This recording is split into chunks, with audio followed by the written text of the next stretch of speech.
Hello student, welcome again.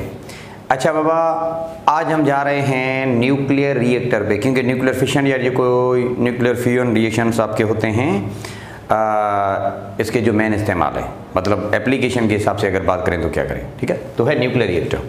अच्छा, nuclear reactor बुनियादी तौर पे एक प्लांट है या एक अरेंजमेंट है जहाँ पे पता है क्या होता है, न्यूक्लियर एनर्जी को कन्वर्ट किया जाता है in the form of electrical energy.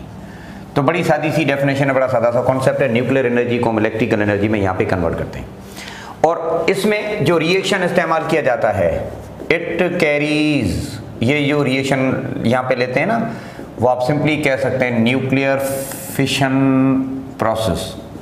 इसमें जो रिएक्शन होता है वो कौन सा बेटा, न्यूक्लियर फिशन। फिशन का मतलब है decomposition of heavy nucleus into smaller, या हम सिंपली कह सकते हैं इनटू द डॉटर न्यूक्लियर, ठीक है।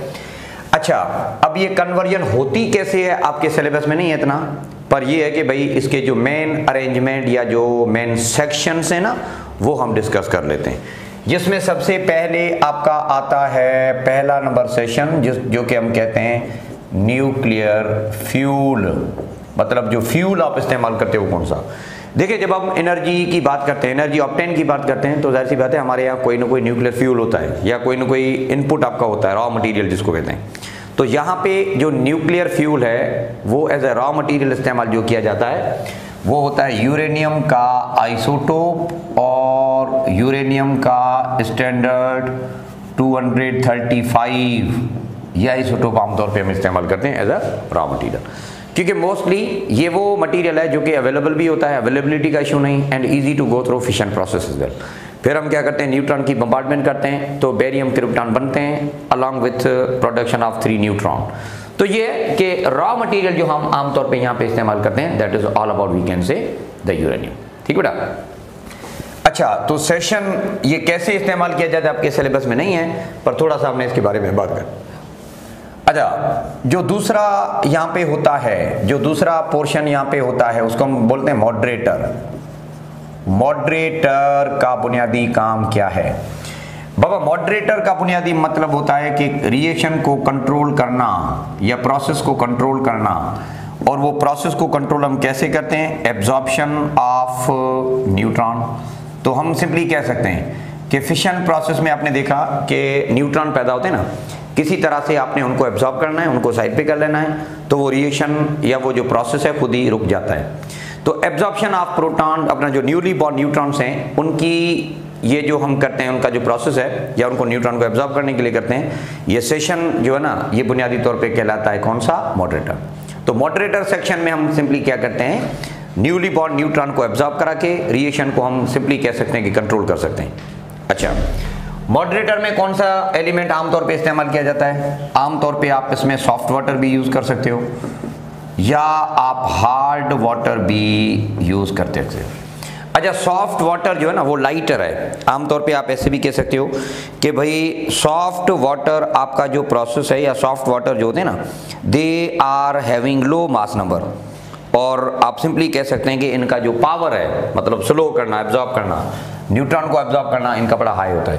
तो लार्जर स्लोइंग डाउन पावर है, पर चूंकि ये लाइटर होते हैं तो हम सिंपली एज अ मॉडरेटर इस्तेमाल करते हैं। सॉफ्ट वाटर मतलब आम जो पानी होता है उसमें आमतौर पे प्रोटॉन्स होते हैं जो कि इस पर्पज के लिए इस्तेमाल होते हैं।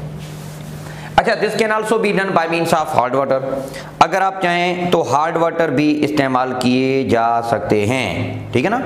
अच्छा, पर यह कि हार्ड वाटर जो है वो आपका रिलेटिवली इसकी कंपैरिजन में थोड़ा बहुत कॉस्टली भी है, तो हम प्रेफर करते हैं कि सॉफ्ट वाटर ही इस्तेमाल हो। चाहें तो इस हार्ड वाटर से भी कर सकते हैं जिसमें ड्यूट्रॉन आमतौर पे होता है, वो इस्तेमाल किया जाता है to control all this phenomena, ठीक है ना। तो ये एक छोटी सी कहानी है जो कि आप मॉडरेटर सेक्शन के हिसाब से कर सकते हो। अच्छा, इनके अलावा और भी मॉडरेटर इस्तेमाल किए जा सकते हैं, जिसमें हम कह सकते हैं आपका ग्रेफाइट है, आपका बेरिलियम है, या जो ऑक्साइड हैं या कुछ ऑर्गेनिक कंपाउंड्स हैं, वो भी हम इस्तेमाल करके मॉडरेटर इस्तेमाल कर सकते हैं। हम इस न्यूली बॉर्न न्यूट्रॉन को कंट्रोल भी कर सकते हैं, ठीक है। करते कैसे हैं आपके सिलेबस में नहीं है, थोड़ा सा डिस्कशन बुक की रीडिंग कर लीजिएगा, इसमें आपको सिंपली इस तरह से पता चल जाएगा, ठीक है बेटा। अच्छा, जो तीसरा सेशन है ना उसको हम बोलते हैं कूलेंट। कूलेंट भी आपका एक पोर्शन है। अच्छा, अच्छा, कूलेंट नाम से पता चला है कि ये कूल करता है, मतलब टेम्परेचर कंट्रोल करता है, क्योंकि जब रिएक्शन होता है ना तो बहुत सारी गर्मी पैदा होती है, इस गर्मी को हम एब्जॉर्ब करते हैं। ये मटेरियल कौन से आपके कहलाते हैं? These are actually called as coolant. अच्छा, ये सिर्फ और सिर्फ क्या करते हैं? बुनियादी तौर पे हीट एब्जॉर्ब करते हैं, और हीट एब्जॉर्ब करके क्या करते हैं? लिबरेट कराते हैं बाहर, मतलब सराउंडिंग में। सिस्टम से हीट एब्जॉर्ब करते हैं and they liberate to the outer core, या आप सिंपली कह सकते हैं कि सराउंडिंग में, ताकि हमें जो अंदर आपका एटमॉस्फेयर है, या ताकि आपका जो कंपार्टमेंट है या जो आपका रूम है वो सही तौर पे मैनेज्ड ही रहे। So this section is actually called as the coolant section. अच्छा, कूलेंट के लिए बुनियादी कुछ कंडीशंस हैं, ठीक है। तो पहला ये कि भाई इसका जो अफेक्ट है ना वो न्यूट्रॉन के ऊपर ना हो इतना, मतलब ये न्यूट्रॉन एब्जॉर्ब ना करें, ठीक है, क्योंकि न्यूट्रॉन को एब्जॉर्ब करने के लिए हम क्या कहते हैं? मॉडरेटर हैं आपके ना, मॉडरेटर का काम है ना बाबा, ये एज अ मॉडरेटर काम थोड़ी करते हैं, ये तो हीट एब्जॉर्ब करें, तो it does not have any kind of effect to this particular absorption of neutron, इसके ऊपर लाजमी तौर पे ना होने चाहिए। अच्छा, दूसरी बात ये कि कूलेंट आप वो इस्तेमाल करें जो इस पूरे प्रोसेस पे असर भी ना पड़े इनका, they should not affect to the chemical changes occurs in this process, में जो भी होते हैं ना उनके ऊपर कोई भी असर इनका नहीं हो। दूसरी बात ये कि ये रेडियो एक्टिव नहीं होने चाहिए, क्योंकि जब रेडिएशन निकलती है ना, या रिएक्शन जब होता है या प्रोसेस होता है तो उसमें बहुत सारे खतरनाक शुआ भी निकलते हैं, रेडिएशन भी निकलते हैं, तो हो सकता है उन रेडिएशन के पड़ने से ये ब्रेकअप भी हो सकते हैं, मतलब इनका भी खुद डिके हो सकता है। तो आप डिके ना करवाएं, मतलब ऐसे मटेरियल इस्तेमाल करो जो खुद डिके ना हो। अगर ऐसा हो सकता है तो we can easily go through this particular material, तो ये आपके कूलेंट कहलाते हैं। तो कूलेंट का बुनियादी तौर पे ये कंडीशन है कि लाजमी तौर पे ये हीट को रिमूव करें, और ये मटेरियल वो हों जो तकरीबन ज़्यादा से ज़्यादा आप सिंपली कह सकते हैं एब्जॉर्प्शन कर सकें हीट को। तो the section is actually called as coolant section. अच्छा, अब कूलेंट में हम कौन से मटेरियल इस्तेमाल करते हैं इसकी अगर बात करें तो देखें बेटा, कूलेंट के लिए आप लाइट वाटर भी इस्तेमाल किया जा सकता है, आपका हैवी वाटर भी इस्तेमाल किया जा सकता है, या ऐसे कुछ जो लिक्विड मेटल्स हैं वो भी आप इस्तेमाल कर सकते हैं, जैसा कि सोडियम है, या सोडियम पोटेशियम एलोय है, या मरकरी है, या कुछ ऐसे ऑर्गेनिक कंपाउंड हैं वो आप इस्तेमाल कर लें। पता है क्या होता है? आमतौर पे जो कंपार्टमेंट होता है ना उसकी दीवारों पे हम क्या करते हैं, इनका एक शावरिंग कर रहे होते हैं, मतलब ये जो मटेरियल है ना वो मुसलसल इस तरह से फैल रहे होते हैं इस तरह से। तो यूं क्या होता है, जो हीट एनर्जी पैदा होती है कंपार्टमेंट के अंदर वो एब्जॉर्ब करते हैं, और वो आउटर कोर में या सराउंडिंग में उनको वो लिबरेट करते हैं। तो यूं हम टेम्परेचर को कंट्रोल आसानी के साथ कर सकते हैं, ठीक है ना। तो ये मटेरियल आपके कूलेंट कहलाते हैं।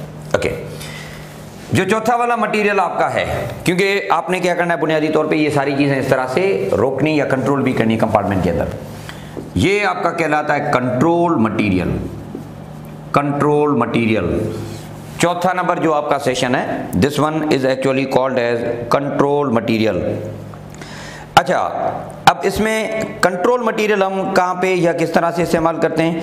ये वो मटेरियल हैं जो आप सिंपली कह सकते हैं they control the nuclear fission process, ठीक है, और एब्जॉर्ब करने के साथ, मिसाल के तौर पे मॉडरेटर ने क्या किया था, न्यूट्रॉन एब्जॉर्ब किया ना, न्यूट्रॉन उन्होंने एब्जॉर्ब किया तो उनका टेम्परेचर पे फर्क पड़ सकता है उन मॉडरेटर के ऊपर, या उनके प्रेशर के ऊपर भी फर्क पड़ सकता है, या उनकी कंडीशन के ऊपर फर्क पड़ सकता है। तो कंट्रोल मटेरियल क्या है कि रीजन में या कोर में हम लगा देते हैं जो इन एब्जॉर्प्शन की वजह से चेंजेस आती हैं, मुख्तलिफ मॉडरेटर के ऊपर जो चेंजेस आती हैं उनको ये कंट्रोल करते हैं, ठीक है, ताकि उनके ऊपर मिनिमम एज पॉसिबल हम सिंपली कह सकते हैं कि इनके ऊपर चेंजिंग आए। अच्छा, तो ये है कि भाई कैडमियम आमतौर पे बेहतरीन समझा जाता है क्योंकि उनकी मेल्टिंग पॉइंट काफ़ी कम है रिलेटिव टू द अदर, तो लो टेम्परेचर के हिसाब से हम सिंपली बात कर सकते हैं कि ये बेहतरीन है, ठीक है। इसके अलावा हम एलॉय ऑफ सिल्वर भी इस्तेमाल कर सकते हैं, इसके अलावा ये भी आप ध्यान में रख लो। या अच्छा, बोरॉन की अगर बात करें ना तो लो टेम्परेचर के हिसाब से आपका कैडमियम सही है, पर हाई टेम्परेचर के हिसाब से अगर बात करो तो बोरॉन बेस्ट है, क्योंकि उसकी जो मेल्टिंग पॉइंट है आसानी के साथ वो आपका मेल्ट नहीं होता, तो ज़्यादा मेल्टिंग पॉइंट की वजह से आप सिंपली कह सकते हैं बोरॉन भी कर सकता है। और दूसरी बात ये कि इसके पास लार्जर न्यूट्रॉन एब्जॉर्ब करने की सलाहियत भी है। तो जनरली हम सिंपली कह सकते हैं कि कंट्रोल मटेरियल वो हैं जो मॉडरेटर के साथ साथ ऑपरेट होते हैं, क्योंकि जब ये न्यूट्रॉन एब्जॉर्ब करते हैं तो उनका टेम्परेचर या उनकी प्रॉपर्टीज पे फर्क आ जाता है, जो कि हम किसी भी तरह से कहते हैं कि भाई ना हो। तो such set of materials are actually called as control material. आमतौर पे बोरॉन भी इस्तेमाल किया जाता है, कैडमियम भी। लो टेम्परेचर पे कैडमियम है, हाई टेम्परेचर पे हम इसको इस्तेमाल करते हैं एज अ बोरॉन। अच्छा बाबा, एक सेशन और भी है जिसको हम बोलते हैं शील्डिंग। शील्डिंग अब पता क्या है, जब न्यूक्लियर रिएक्शन होता है ना तो बहुत खतरनाक रेडिएशंस निकलती हैं। ये रेडिएशन कंपार्टमेंट से बाहर भी जा सकते हैं, और अगर बाहर कोई लोग रह रहे हैं तो जाहिर सी बात है उनकी न्यूट्रिशन, उनके जो एक्टिविटीज़ हैं या उनके ऊपर ये रेडिएशन अटैक कर सकते हैं, तो उनके भी डिसएडवांटेजेस भी हो सकते हैं। अच्छा, इस पूरे मामले को कंट्रोल करने के लिए हम क्या करते हैं कि कंपार्टमेंट को शील्ड कर देते हैं। शील्ड का मतलब ये कि कंपार्टमेंट की जो दीवार है ना वो आप थोड़ी मोटी सी बना लो, थिक कॉन्क्रीट वॉल, थोड़ी सीमेंट की मोटी दीवार बना लो, ताकि ये रेडिएशन आसानी के साथ पेनिट्रेट ना हो। अगर ये रेडिएशन पेनिट्रेट कर गए तो हो सकता है कि वो सराउंडिंग को भी कंट्रोल कर सकते हैं। So this set of properties is all about we can say shielding. Shielding है मतलब आप कुछ इस तरह से करो ताकि ये रेडिएशन पेनिट्रेट ना हो सके, ठीक है ना। तो ये मुख्तलिफ सेशन है जो कि न्यूक्लियर रिएक्टर में इस्तेमाल किए जाते हैं। इसका सिंपल सा कॉन्सेप्ट आपने पढ़ा। अब ये रिएक्शन इस्तेमाल किया जाता है किस चीज़ को किस में कन्वर्ट करने के लिए बेटा? न्यूक्लियर एनर्जी को इलेक्ट्रिकल एनर्जी में कन्वर्ट करने के लिए। पर प्रॉब्लम ये है कि इन प्रैक्टिकल आपके यहाँ सिलेबस में इसका कोई डिस्कशन नहीं है कि हम एनर्जी कैसे लेते हैं। सिर्फ कंपार्टमेंट इनके डिस्कस किए गए हैं जो कि आपकी किताब में भी अवेलेबल है। आप बुक को थोड़ा ओवरव्यू कर लीजिएगा, आपको काफ़ी सारी हेल्प मिल जाएगी। अच्छा, अब ये सारे के सारे प्रोसेस जो हमने पढ़े, these are equivalently applicable to one of the main type of nuclear reactor जो कि ब्रीडर रिएक्टर हम कहते हैं। तो ब्रीडर रिएक्टर में आप इस चीज़ को और भी डिटेल में इस्तेमाल कर सकते हैं, ठीक है ना। तो अगर टाइम है ना तो उसको ओवरव्यू कर लेना ब्रीडर को, क्योंकि ब्रीडर में भी ये सारी कहानी इस तरह से एक्सप्लेन्ड है। बाकी ज़्यादा उसको रट्टा वट्टा मारने की ज़रूरत नहीं है। यहाँ से सवाल इस तरह से हम नहीं देते। सवाल जो आते हैं ना वो मेन या इसका बुनियादी काम क्या है, इसमें काम क्या होता है, जैसे शील्डिंग का क्या काम है, मॉडरेटर का क्या काम है, कूलेंट क्या करते हैं, तो ये कहानी ओवरव्यू आप कर लेना, यहीं से सवाल ही आते हैं, ठीक बेटा। सो चैप्टर नंबर 19 का ये छोटा सा टॉपिक था जो कि फिशन और फ्यूजन के साथ आपका था। So completed now, okay. So thank you very much. हम अब आते हैं चैप्टर नंबर 20 पे। सो इसको बेटा नोट कर लीजिएगा, बुक की रीडिंग है वो आपने कर लेना है।